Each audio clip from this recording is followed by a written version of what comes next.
संगीत रागी जी, ये 2 बार से हम देख रहे हैं किस तरीके से जबरदस्त मेजॉरिटी के साथ, हालांकि सरकार तो 2013 में भी बना ली थी आम आदमी पार्टी ने, लेकिन 2015 और फिर 2020 जबरदस्त मेजॉरिटी के साथ सरकार आम आदमी पार्टी हर बार बना रही है और लोकसभा में सातों की सातों सीटें बीजेपी लेकर जा रही है। 2025 में आपको क्या लगता है, ऐसा क्या बदला हुआ है कि अब की बार दिल्ली में तमाम सीटों पर कमल खिल सकता है, आम आदमी पार्टी सत्ता से बाहर जा सकती है? संगीत रागी जी। देखिए, सबसे बड़ा अंतर तो ये आया है कि आम आदमी पार्टी जो 2014 में जिस राजनीतिक के मूल्यबोध पर खड़ी थी, जहां पर नैतिकता के जिस अखाड़े में वो आई थी, आज वह अपने सबसे कमजोर विकेट पर खड़ा है। क्योंकि अरविंद केजरीवाल का व्यक्तिगत जीवन से लेकर के और सार्वजनिक जीवन दोनों कलंकित हो चुका है। व्यक्तिगत जीवन इसलिए कलंकित हुआ है कि उन्होंने घर में अपने ही महिला सांसद के साथ को पिटवाया और जो पीटा उसका वो बचाव करते रहे। दूसरी बात, जो घोटाले का शीश महल का मामला है, एक व्यक्ति मैं बार बार इसीलिए कहता हूं और मैं फिर आज भी दोहरा रहा हूं, भारतीय राजनीति के कालनेमी है अरविंद केजरीवाल। वो दूसरों पर आरोप लगाते हैं, अपने उत्तरदायित्व का कभी भी जवाब नहीं देते हैं। दूसरी बात, वो बाहर दिखते हैं तो 10 रुपए का कलम लेकर के चलेंगे, हाफ पैंट पहनेंगे और अंडर शर्ट नहीं करेंगे। उसके बाद जो है वो हवाई चप्पल पहन करके लगेगा कि अरे इससे बड़ा तो सादगी का कोई मिसाल नहीं हो सकता है। और 18 लाख से कम के टॉयलेट पर उनका शौच नहीं होता है, 45 लाख का उनका किचन पर खर्च होता है, 18 लाख का एक एक पर्दे होता है। ये बताता है कि ये बर्बरता है। और आप कम से कम लोकतंत्र में ये ऐसी बड़ी क्रूरता है। और उस समय खास करके जब पूर्वांचल के लोग तड़प रहे थे यहाँ पर, अरविंद केजरीवाल उनको जाकर के नोएडा मोड़ पर बसों से भर भर कर भेज रहे थे कि आप पैदल चले जाइए, इसके बाद आपको जहां जाना है तहां चले जाइए।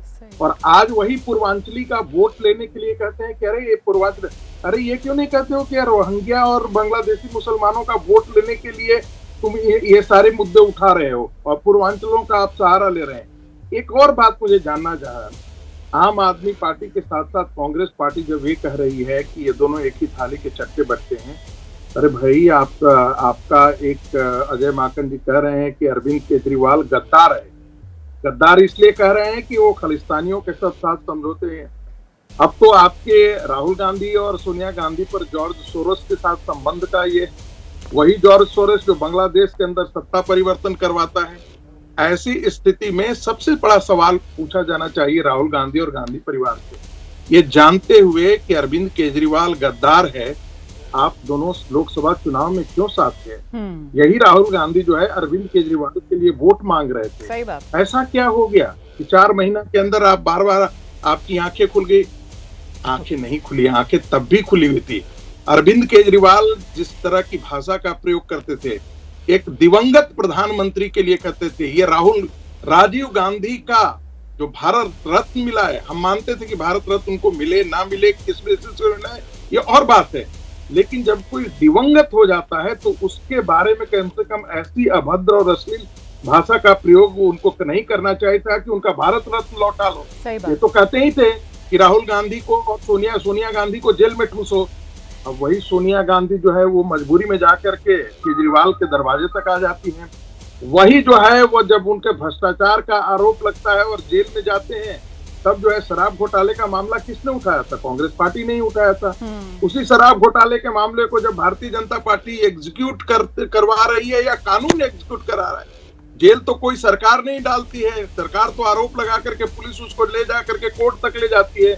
जो भी गया वो हाईकोर्ट के आदेश पर ही अरविंद केजरीवाल जेल में रहे।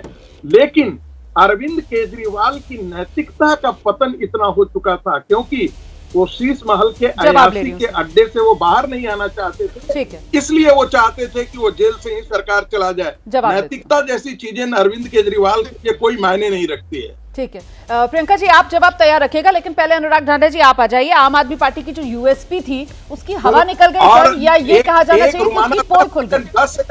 10 सेकंड रुमाना। अच्छा संगीत जी रख लीजिए अपनी बात। 10 सेकंड। देखिए, यही लालू प्रसाद यादव थे जो कहते थे कि हमें बिहार की सड़कों को हेमा मालिनी के गाल जैसा चिकना करना है। और उसके साथ कौन खड़ा हुआ? यही कांग्रेस पार्टी तो खड़ी हुई। मैं मानता हूं कि रमेश बिधूड़ी जी ने जो कहा है वो नितांत गलत है, अनावश्यक है।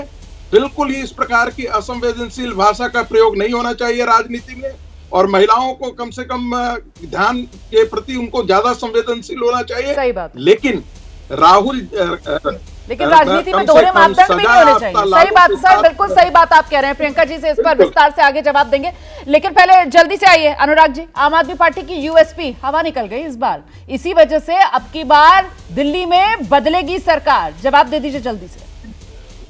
देखिए, आम आदमी पार्टी की यूएसपी हमारी कट्टर ईमानदारी है और अग्नि परीक्षा में सफल होकर निकले हैं। सर, वो कट्टर ईमानदारी पर ही तो सबसे बड़ा प्रश्न चिन्ह है।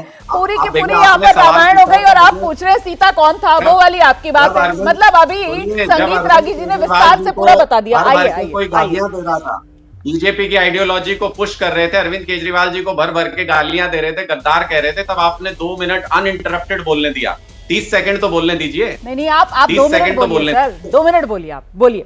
मैं सिर्फ ये कह रहा हूं कि हम अग्नि परीक्षा पास करके निकले। पीएमएलए एक्ट में सारे नेताओं को जमानत मिली है, इसका मतलब इनके पास चवन्नी का भी सबूत नहीं है। पहले से भी ज्यादा निखर के आए हैं। 10 साल के अंदर इनको कोई सबूत नहीं मिला। अगर हल्का सा भी सबूत होता तो आज भी जेल के अंदर होते, उनको सजा हो चुकी होती। हमारे नेताओं को किसी को आज तक सजा नहीं दे पाए। 200 केसेस इन्होंने फाइल किए, 400 फाइलें इन्होंने चेक की, एलजी साहब ने, कुछ नहीं निकला उनके अंदर।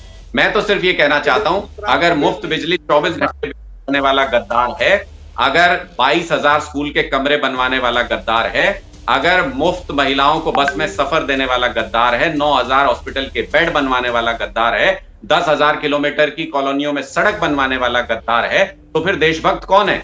उस पार्टी के लोग देशभक्त हैं क्या जो ताबूतों में भी, जो शहीदों के ताबूतों में भी पैसे लेते थे? उस पार्टी के नेता देशभक्त हैं क्या जो कैश गिनते हुए जिनके अध्यक्ष पकड़े गए थे? क्या वो देशभक्त हैं जो आईएसआई को बुलाते हैं देश में जांच कराने के लिए? कैसी बातें करते हैं? क्यों रागी जी आप बीजेपी की आइडियोलॉजी को अननेसेसरी पुश करते हैं और फिर अपने नाम के आगे विश्लेषक लिख लेते हैं? बीजेपी की आइडियोलॉजी को ओपनली पुश करते हैं आप बैलेंस होके तो बात कीजिए किसी बात पे। आप बैलेंस होके तो बताइए दोनों की अच्छाइयां और बुराइयां। गद्दार गद्दार गद्दार का क्या मतलब है? चुने हुए मुख्यमंत्री एक प्रदेश के रह चुके हैं, एक पार्टी के राष्ट्रीय संयोजक हैं, आप गद्दार कहेंगे उनको? हो गया, अब मैं जवाब ले लूं? गद्दार जो है वो संगीत रागी जी नहीं कह रहे थे, गद्दार तो अजय माकन बाकायदा आज प्रेस कॉन्फ्रेंस करने वाले थे। वैसे अजय माकन जी वो प्रेस कॉन्फ्रेंस करने भी नहीं आए। प्रियंका गुप्ता, चक्कर क्या है? मतलब गद्दार, अब बड़ी देर से नींद खुलती है क्या कांग्रेस के नेताओं की? अजय माकन जी को अब एहसास हो रहा है कि अरविंद केजरीवाल गद्दार हैं। लोकसभा चुनाव साथ मिलकर लड़ लिया, 2013 में इसी आम आदमी पार्टी को समर्थन देकर सरकार बना दी। पहली बार कांग्रेस के ही समर्थन से अरविंद केजरीवाल दिल्ली के मुख्यमंत्री बने थे ना। प्रियंका जी को लेकर आइए जरा स्क्रीन पर। प्रियंका जी, कह दिया है कि वो हमारी गलती थी, उस पर तर्क करते हैं, पर इसका ये लोकसभा चुनाव में अगर हम साथ में खड़े हो जाते हैं, इसका मतलब ये नहीं है कि हम स्टेट के चुनाव में भी साथ में खड़े हो जाते हैं। लगातार हर स्टेट के चुनाव में हम एक दूसरे के खिलाफ ही खड़े रहे, तब ये सवाल क्यों नहीं उठे? आज ये सवाल क्यों उठ रहा है? नहीं प्रियंका जी, सवाल चुनाव में साथ होने ना होने का नहीं है। सवाल यह है कि 4 महीने में कोई कैसे गद्दार बन गया, और 4 महीने पहले अगर वो गद्दार था तो आप उसके साथ क्यों खड़े हुए थे? सवाल तो गद्दार भी गद्दारी में उसका साथ देने का है ना। क्या कांग्रेस पार्टी भी गद्दारों के साथ है? अरविंद केजरीवाल अगर कांग्रेस पार्टी की नजर में गद्दार है तो गद्दार के साथ कांग्रेस पार्टी क्यों खड़ी हुई थी 4 महीने पहले?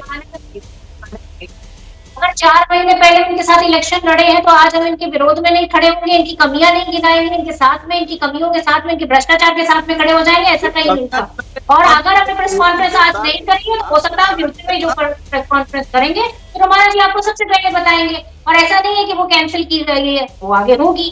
पर एक बात मैं जरूर कहना चाह रही हूँ कि यहाँ पर भारतीय जनता पार्टी, ठीक है, कांग्रेस तो साबित करने की पूरी तैयारी में है अरविंद केजरीवाल गद्दार है। कांग्रेस पार्टी रोमाना जी जनता के साथ खड़ी है और दिल्ली की जनता अधिकार के लिए, उसके विश्वास के लिए कांग्रेस पार्टी जितनी भी कोशिशें हैं सारी करेगी। और दिल्ली की जनता आप पर विश्वास कैसे करेगी मैडम? मेरे मन में तो ये सवाल है, क्योंकि अभी पिछले साल ही आप इसी आम आदमी पार्टी के साथ मिलकर चुनाव लड़ रहे थे। एक दूसरे के जो प्रत्याशी हैं उनके समर्थन में अरविंद केजरीवाल की तारीफें आप लोग कर रहे थे। अब अचानक से अरविंद केजरीवाल गद्दार हो गए। सर, दिल्ली की जनता कंफ्यूज नहीं हो जाएगी आप लोगों के स्टैंड से? चलिए देख लेते हैं, आइए जल्दी से प्रदीप जी आइए। ये कांग्रेस और आम आदमी पार्टी वाले जो अलायंस में पंजाब के चंडीगढ़ के इलेक्शंस के अंदर वो ना बताए जिसने जनता के पैसे को लूटकर 50 करोड़ का शीश महल बनाया उसने जनता से गद्दारी करी।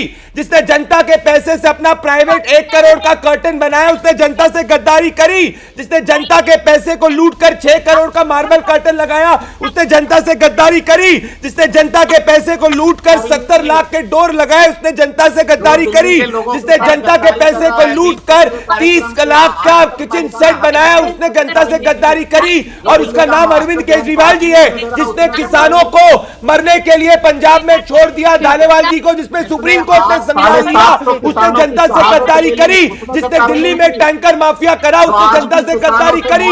जिसने यमुना मैया को साफ नहीं करा उसने जनता से गद्दारी करी। और इन सब का नाम अरविंद केजरीवाल जी है। चलिए, शाउटिंग मैच नहीं हो रहा, चिल्लाइए मत, आराम से अपनी बात रखिए। वो बोलने ही नहीं दे रहे मुझे ना, उनका तो मैं सुन रहा था। चिल्लाने के कंपटीशन के लिए थोड़ी बुलाया है, बात करने के लिए बुलाया। आराम से भी अपनी अपनी बात रखी जा सकती है। समय इतना ही है फिलहाल। बहुत शुक्रिया। अभी तो दिल्ली विधानसभा चुनाव की तारीखों का भी ऐलान नहीं हुआ है, अभी तारीखों का ऐलान होगा और बहुत से ऐसे मौके आएंगे जब हम इन नेताओं के साथ चर्चा करते हुए नजर आएंगे। और अब की बार सबसे बड़ा सवाल यही है कि क्या दिल्ली में बदलेगी सरकार।